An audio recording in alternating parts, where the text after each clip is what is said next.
যারা হয়তো এই রমজানটা আল্লাহ চাহেন তো হয়তো আমরা পাবো, কিন্তু এরপরে আরেকটা রমজান হয়তো আমরা পাবো না। একটা রমজান মানুষকে আল্লাহর কাছ থেকে তার সমস্ত গুনাহ মাফ করিয়ে, তার পুরা প্রোফাইলকে ক্লিন করে পরিষ্কার করে, তার সমস্ত গুনাহগুলোকে ডিলিট করে দিয়ে তার হিসাবের খাতাকে সম্পূর্ণ নতুন পরিচ্ছন্ন ঝকঝকে পরিষ্কার করে দিতে পারে। রমজান মাসের তওবা, ইস্তেগফার, রোনাজারি, চোখের পানি, দোয়া, ইবাদত, বন্দেগী, কোরআন তেলাওয়াত, তারাবি, তাহাজ্জুদ, চোখের পানি, তওবা এবং আল্লাহর দিকে ঝুঁকে পড়া। অতএব রমজানকে সেভাবে কাটাবো তো ইনশাআল্লাহ। শাবান মাসে আমরা রমজানের প্রস্তুতি নিতে হবে। কিসের প্রস্তুতি নিতে হবে?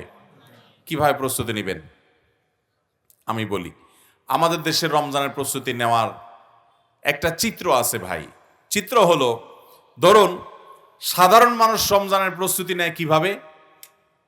রমজানের আগে দেখবেন, শাবানে বিশেষ করে শেষের দিনগুলোতে দেখবেন যে বাজার থেকে তেল, চিনি, সয়াবিন, ভুসি, ছোলা, খেজুর এগুলো কিনতে কিনতে মানুষ কাহিল হয়ে যায়।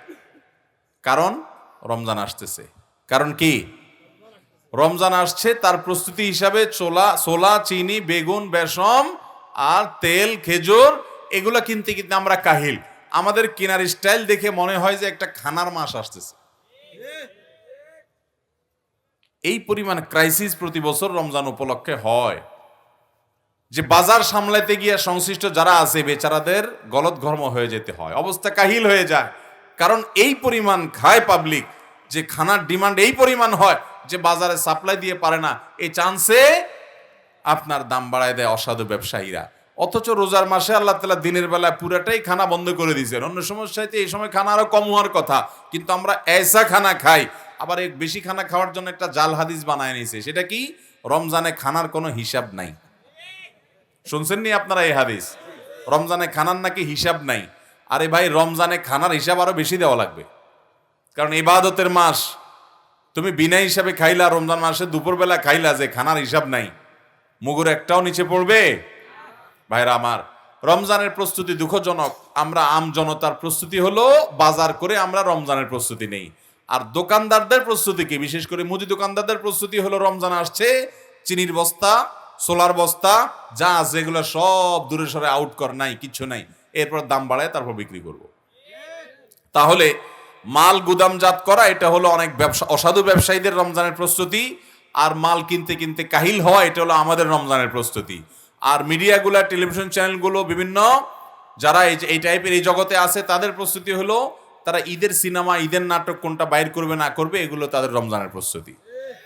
আর রাজনৈতিক দল যারা করেন, সব রাজনৈতিক দলগুলা, তাদের প্রস্তুতি হলো রমজান মাস আসছে, রাজনীতি তো এই মাসে খুব একটা করে জুত করে পাওয়া যাবে না, সমাবেশ মিছিল কিছু জমবে না, তো ইফতার পার্টির নামে রাজনীতি করার জন্য ছক আঁকা শুরু করে। কোন দিন কাদের ইফতার পার্টি, কোনটা এতিমদের সাথে, কোন দিন গরিবদের সাথে, কোন দিন তমুকদের সাথে, কোন দিন অমুকদের সাথে, এই কাহিনী তালবাহানা করে টুপিটা বা মাথায় দিয়ে রমজানে কোন দিন ইফতার পার্টির নামে রাজনীতি করবে, সেই ধান্দা তাদের হলো রমজানের প্রস্তুতি। এগুলো একটাও কি রমজানের সঠিক প্রস্তুতি? রমজানের প্রস্তুতি হবে যে আমি রমজানে যাতে ইবাদত বন্দেগী করতে পারি, সেজন্য আগে ভাগে সমস্ত ঝামেলা শেষ করে ফেলবো।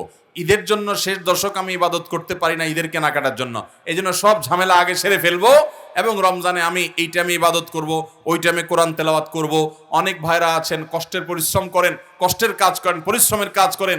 রমজানে আমি পরিশ্রমের কাজ করতে গেলে রোজা রাখতে পারি না, তাহলে এই মাসে একটু বেশি পরিশ্রম করে টাকা কামাই করে নিব, যাতে রমজান মাসটা কাজ না করেও চলা যায়, আমি যাতে রোজা রাখতে পারি। এগুলো হলো রমজানের প্রস্তুতি। আল্লাহ তাআলা আমাদের সবাইকে রমজানের সঠিক প্রস্তুতি গ্রহণ করার তৌফিক দান করুন। তাহলে শাবান উপলক্ষে চতুর্থ জ্ঞাতব্য বিষয় হলো আমাদেরকে রমাদানের জন্য সঠিক প্রস্তুতি নিতে হবে। ভাইরা আমার, আমরা অনেকে গত রমাদানে অনেক মানুষকে দেখেছি, তারা মাটির উপরে ছিলেন, আমাদের সাথে চলাফেরা করেছেন। এই রমাদানে তারা মাটির নিচে চলে গেছেন, আছে না নাই? আমার আব্বাজান রহমতুল্লাহ আলাই গত রমাদানে ক্যান্সারে আক্রান্ত ছিলেন। রমজানের শেষ দশক তিনি এতেকাফে বসেছেন।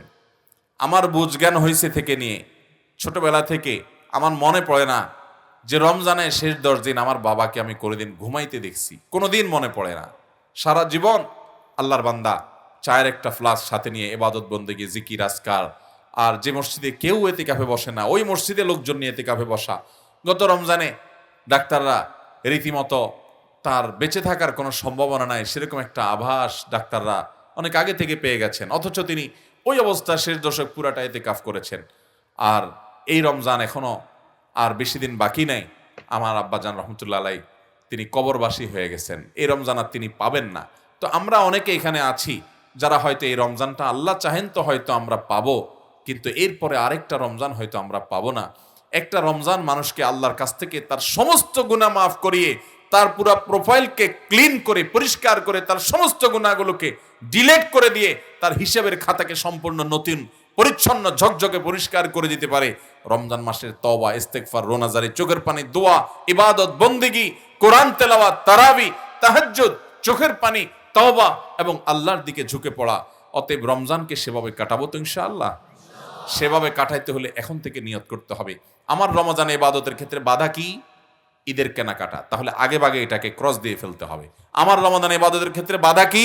আমার মোবাইল, ফেসবুক, ইউটিউব, তো আগে থেকে এটাকে আনইনস্টল করে ফেলতে হবে। আমি সৌদি আরবে থাকাকালীন সময় আমি দেখেছি বহু আল্লাহর নেককার বান্দা, অনেক যুবককে আমি দেখেছি, অনেক ইয়াংকে আমি দেখেছি রমাদান এর আগে মোবাইল থেকে ফেসবুক, হোয়াটসঅ্যাপ সহ সকল অ্যাপ যেগুলো তাকে এঙ্গেজ করে রাখে, যেগুলো নেশা থেকে সে বের হতে পারে না, আল্লাহকে খুশি করবার জন্য, রমাদানে কোরআন খতম দেওয়ার জন্য, রমাদানে আমল করার জন্য, রমাদানে ঘন্টাকে ঘন্টা হাত তুলে চোখের পানি ফেলে দোয়া করবার জন্য, সেজদায় দোয়া করবার জন্য তাদের মোবাইল থেকে সমস্ত অ্যাপগুলো ডিলিট করে এগুলো থেকে সে পরিচ্ছন্ন হয়ে যায়। বন্ধু বান্ধবদেরকে বলে দেয় যে রমজান মাসে কোনো যোগাযোগ নাই, এ মাস আল্লাহর সাথে আমি কথা বলবো। আল্লাহ তাআলা আমাদেরকে সেভাবে রমজান কাটাবার তৌফিক দান করুন। নিয়ত করবো তো ইনশাআল্লাহ। এখন থেকে প্ল্যান করতে হবে, হুট করে করলে তখন হবে না। এখন থেকে পরিকল্পনা করতে হবে, আমাকে প্রতিদিন এক পারা পড়লে আমি কোরআন খতম দিতে পারবো, তাহলে কোন সময় পড়বো আমি সেটা বের করতে হবে। এবং কোন কোন জিনিস আমার বাধা, আমার ফেসবুক, আমার ইউটিউব, আমার বন্ধু, আমার বান্ধব, আমার ঈদের কেনাকাটা, আমার আড্ডা, আমার কোনো মজলিস, কোনো কিছু যদি আমার ইবাদতে বাধা হয়, শাবান মাসেই সেটাকে আল্লাহর জন্য কোরবানি করে দিয়ে ওই সমস্ত বদভ্যাসকে ত্যাগ করে তারপরে রমজানের জন্য প্রস্তুতি নিতে হবে। এই শাবান হলো রমজানের প্রস্তুতি নেওয়ার মাস। আল্লাহ আমাদের সবাইকে তৌফিক দান করুন। তাহলে ভাইরা, শাবান উপলক্ষে 4টি জ্ঞাতব্য বিষয় বলেছি, এর প্রতিটি আমরা খেয়াল করবো এবং আমল করব। আল্লাহ তাআলা আমাকে আপনাকে আমাদের সবাইকে আমলের তৌফিক দান করুন। তাহলে ওয়াজ শুনলে সাথে নিয়ে যাওয়ার কথা বলছিলাম, নিয়ে যাবেন তো ইনশাআল্লাহ সাথে। আল্লাহ আমাকে আপনাকে আমাদের সবাইকে সাথে নিয়ে যাওয়ার তৌফিক দান করুন। ইউ-টার্ন ওয়াজ মিডিয়া, ঘুরে দাঁড়ানোর অঙ্গীকার। ইউ-টার্ন ওয়াজ মিডিয়া, ঘুরে দাঁড়ানোর অঙ্গীকার। ইউ-টার্ন ওয়াজ মিডিয়া, ঘুরে দাঁড়ানোর অঙ্গীকার।